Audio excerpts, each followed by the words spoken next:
I'm sitting in front of a slaughterhouse right now, Farmer John's Slaughterhouse in Vernon, California, just south of Los Angeles. And what I want to do right now is talk to you about what a vigil is. It's an event organized by the Save movements, but this is a really simple way to get involved in activism. It's actually how I first got involved in activism, right here on a Wednesday night, like it's a Wednesday night tonight. And so I thought this would be a good time to talk to you about this event.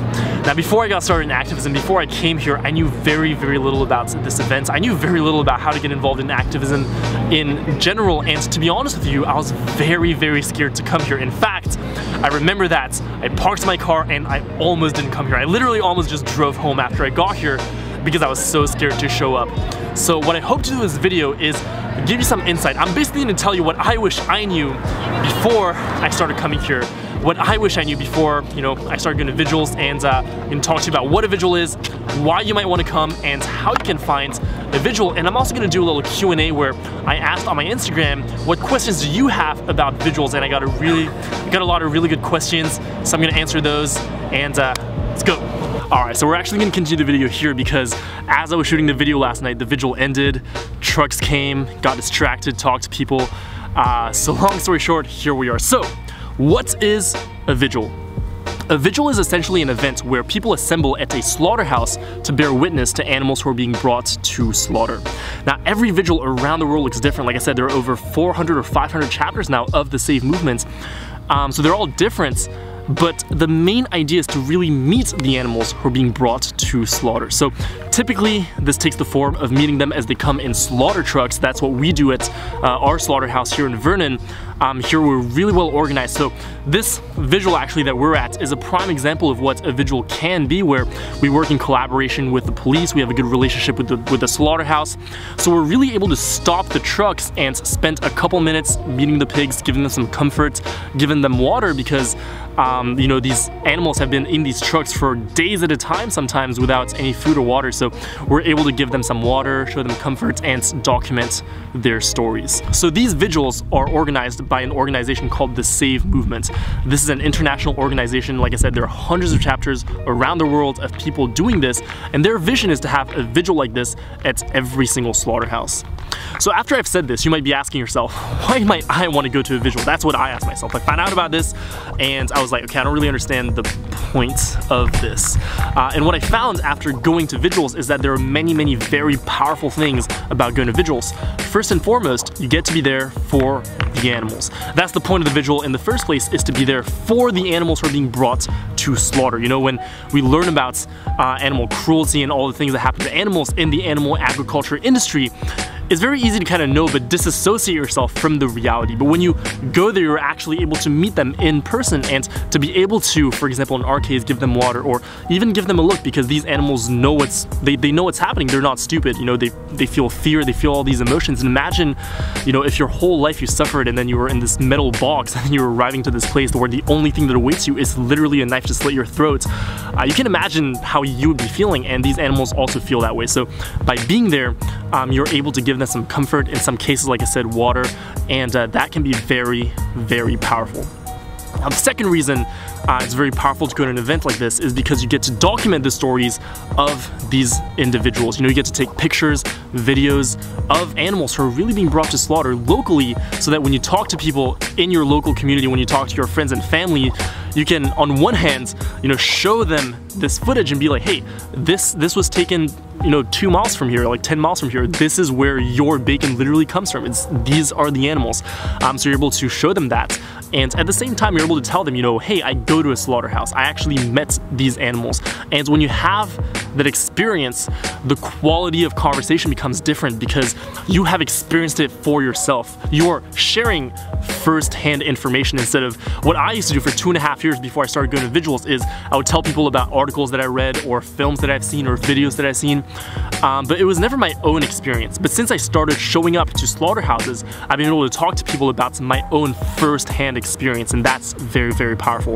Now, a more subtle point about this is that by going to slaughterhouses, by meeting these animals, your voice becomes more powerful. That's definitely what happened to me, and sometimes people ask me, hey Ryuji, how are you able to be so strong? How are you able to talk to people and be so compassionate, be kind and patient, and speak up for the animals? And my answer is, because I've met them. And once you meet them in person, you get to really connect with individuals as opposed to a statistic. I was talking about this with my friend Alex Bez. You might have seen it in our video about should you watch Dominion and watching animal cruelty. He talked about how there's this saying that when you have 1 million deaths is a statistic, but when you have 1 death, it's a tragedy. And that's really, how it feels, even though we might understand, that we should really care about each individual, but really having that first-hand experience, I found for me is very, very powerful because, like Alex beautifully said in that video, now when I talk to people, I'm representing individuals and not just a number, not just a concept. So your voice will definitely become much more powerful by going to an event like a Vigil. Now, the third thing I want to talk about is, for me, really, the thing that really got me to stick with activism after I started going to these events, and is that when you go to a Vigil, you're able to meet so many like-minded people. You're able to meet your local community of vegans and activists. And I can't stress how powerful that is for your life in general, but also if you want to get involved in activism and you want to keep making a difference in the world, I can't stress how powerful it is to have the support system, to have people around you who really share your vision and who can empathize with all the struggles you go through. Is just so powerful. And that's exactly what a Vigil is able to do for me. Specifically, I like this event to meet people because couple things. On one hand, there's a lot of quote-unquote waiting around time. Now you can do productive things with this time, like for example, I like to shoot videos. In some Vigils, they hold up signs so people who drive by can see what's going on. But for the most part, you really have the time to bond with your fellow activists and the time in between trucks come, basically. And to me, that's so powerful. Before I went to Vigils, I knew maybe 2 or 3 vegan people in my life, and I wasn't even that close of friends with them. I mean, I know I was kind of friends with them, but it's not like we were super like buddy-buddy. But once I started going to Vigils, I met so many incredible people who became my really close friends really quickly. I mean, I think the first Vigil I went to, which like I said was the first activism event I ever went to, I mean, I think I met like maybe 20 vegan people that night alone.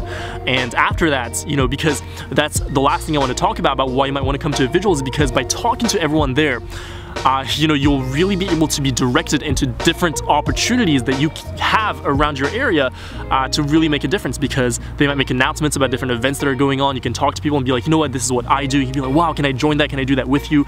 So many different things open up, and by doing that, you're really able to diversify, what you're doing. But to come back to the point, meeting all these incredible people is just so powerful, and to me, it's really what allows me to, on one hand is the animals, of course, but on the other hand is really the community, because when I know that I have the community behind me, because that's really what happens, when you go to an event like this and you make friends with these people, you know that in every situation that you might be in your life, whether it be an outreach situation, maybe you're having a situation with your family where you're sitting at dinner and they're eating animal products and you feel really down about it, you feel really angry, and perhaps you just feel like speaking up. Well, when you meet so many people who share your vision, you can speak up knowing that all these people in real life that that are your friends will have your back no matter what. And to me, that's very powerful. But like I said, before I went to Vigils, I had like 2-3 vegan people in my life, and now I have hundreds, because I went to a Vigil and I went to other events after that. I met so many incredible people from all around the place, and that's really allows me to do what I do today, is knowing that there are so many people who support me and so many people who support my vision, because it allowed me to focus on the positive, essentially. I found that before I started really getting active, I would always focus on the negative of things, and I would always focus on, like how it's wrong and all the animals that are suffering and how change is never happening, and how I thought that we would never see a vegan world. And actually, one of the things that opened up to me, the first Vigil I went to, I was very fortunate. The reason I went to my first Vigil is because Earthling Ed was at that Vigil and I wanted to go check it out. And he did a little speech and he said, you know what, I don't know about you, but I don't want to wait around for another generation to see this happen. I want to see this happen within my lifetime. I want to see animal liberation within my lifetime. And it's going to happen, but we got to make it happen. And when I heard that, I was so inspired. And really being around all these people and seeing that more and more people show up, that more and more of my friends have stories of people going vegan, of change that is happening, just really hearing that and being around that is really empowering. So, how do you find your local Vigil? One of the things that I didn't know how to do at the beginning of my activism journey is really how to get involved. And by the way, if you want to learn more about getting involved in activism in general, I made a whole video about that called How to Start Vegan Activism, so you can check that out. But for this in particular, you can go to the savemovement.org, and on that website, you can find a little tab that says find a group near me. You can even look on the map to see what's the nearest group near you. From there, you can find their Facebook page, their Instagram. They might have events up. If the organizers are not so organized, you can just message them directly. Or you can, there's so many ways to go about this. Basically, what I would do if I was in an area and say I found my group, but the page wasn't active and I couldn't find, I messaged them and they didn't get back to me, I would probably just look at the people who are tagged in the photos or people who've posted in that group and just message them directly, be like, hey, what's up? I want to start getting involved. I was wondering if you had any events. If there's no vigil, maybe there's something else you can get involved with, but that's definitely how I would go about it. So, you can find that. And now more than ever, there are people around the world who their mission, what they're doing right now, is to go around and open new save groups in different places in the world. So there are more and more groups like this opening up. And lastly, if there is no group near you and you want to start a Save chapter, you definitely can. You can email the Save movement from their websites and they'll support you from A to Z. I know many people who are involved in organizing tours and being on tours themselves, and they're just all incredible people who are really dedicated to the movement, dedicated to you and supporting you and really creating a difference. So if you come at them with the genuine intent and the dedication to start a group in your local community, they'll definitely support you. So that's what I invite you to do if there's nothing going on in your area. Alright, so that was what a vigil is, why you might want to go, and how you might want to found a vigil. Now, to cap off this video, I want to do a little bit of Q&A because some of you have asked me questions about vigils. I asked on my Instagram page, what questions do you have about vigils and activism? And I got a lot of incredible questions, so I'm going to answer some of those questions right now.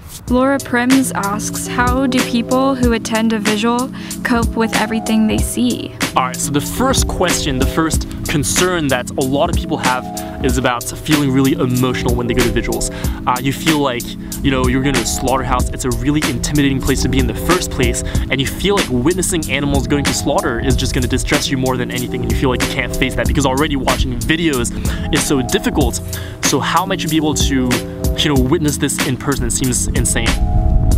So this question is one of the most common questions I get about going to vigils, and I definitely understand because going to a vigil is a really heartbreaking event.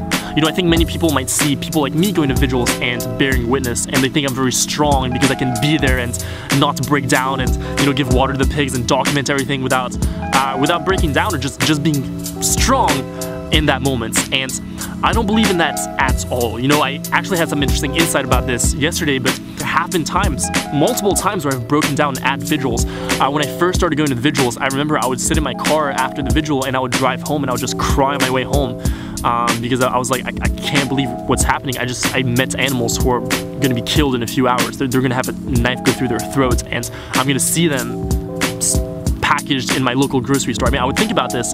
I would listen to the song I'm In Here by Sia, and I would just cry.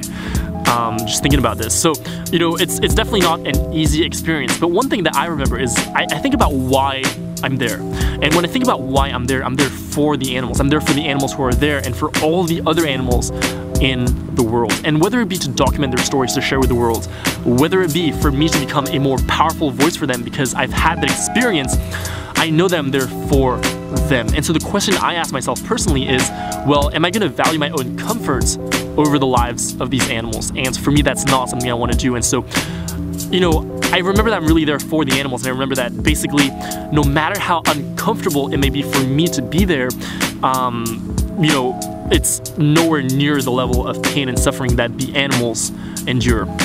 So that's kind of what really pushes me and motivates me to go there. But then how do you deal with it when you actually feel those emotions? One thing I talk about a lot is how I believe that in our movement, we have to learn how to healthily deal with these emotions, because I have these emotions all the time. And the reason that I talk about this now is because for the longest time I used to be so disconnected from my emotions. And I think that when a lot of people go to vigils, and not a lot of people, but when the people that go to vigils and they don't cry or they don't break down, and they're kind of like, oh yeah, blah, blah, blah. You know, I don't think it's so much strength. I think it's more being disconnected from emotions. That's how I would have felt back in the day, where I used to be very disconnected from my own emotions, and I wouldn't feel pain. I wouldn't lean into the discomfort or lean into the suffering.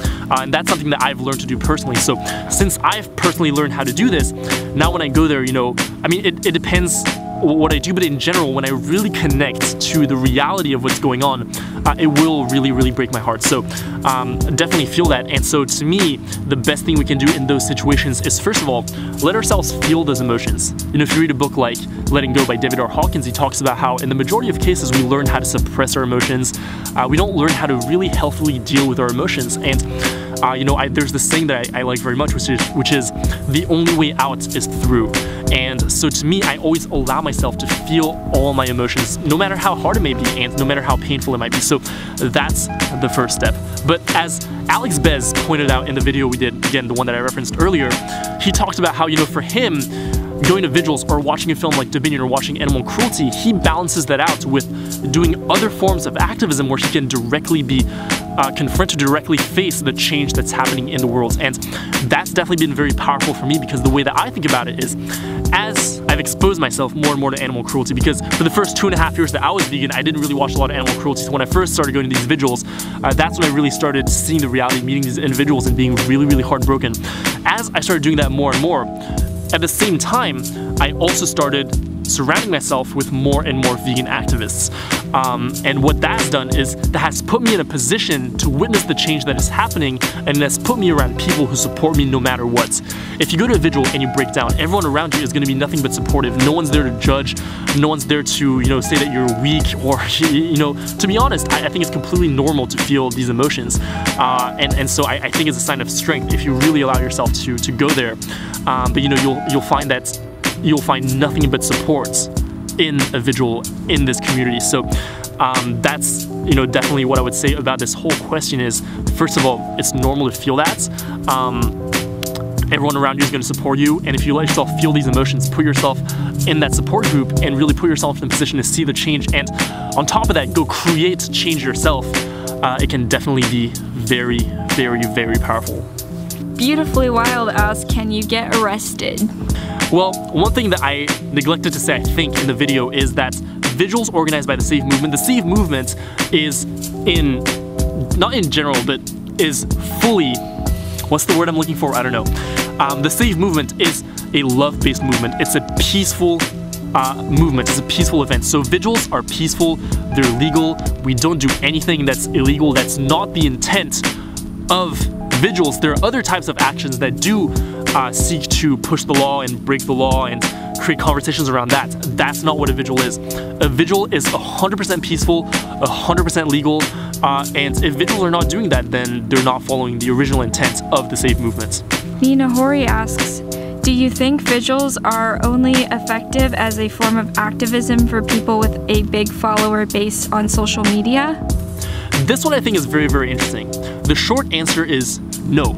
I believe that no matter who you are, no matter what kind of following you have, no matter what kind of influence you have, going to a vigil is powerful and important.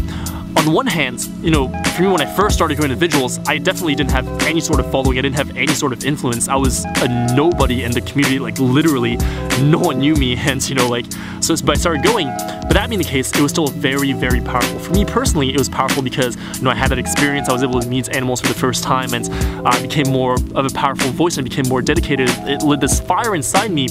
But at the same time, that's, you know, how it got started.